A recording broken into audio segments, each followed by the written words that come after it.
অনেক পুরুষ জানেই না নারী কথা বলতে চায় শুধুমাত্র মানসিক চাপ কমানোর জন্য। পুরুষ মনে করে নারী বেশি কথা বলে, অনেকে আবার এতে বিরক্ত হয় এবং জীবন সঙ্গিনীর কথা মন দিয়ে শোনে না। আবার অনেক পুরুষ মনে করে নারীরা কোনো সমস্যার কথা বলছে মানে তার সমাধান দিতে হবে, এটাই হয়তো সহানুভূতি প্রকাশের সেরা উপায়। কিন্তু না, নারী সমস্যার কথা বলছে মানে তার সমাধান দিতে হবে এমন নয়। নারী অনেক সময় সমস্যার কথা বলে শুধুমাত্র অনুভূতিগুলো ভাগাভাগি করে নেয়ার জন্য, সমাধানের জন্য নয়। যে তোমাকে যতটুকু দেবে তুমি তাকে ঠিক ততটুকুই ফেরত দেবে, 1 ইঞ্চিও বেশি নয়। কারণ এই বাড়তি 1 ইঞ্চি কিন্তু পরে তোমায় ভেঙে দেবে।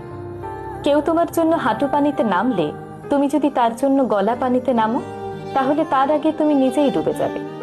খুব বেশি গুরুত্ব দিয়ে কারো কাছে ভালো থাকবে না।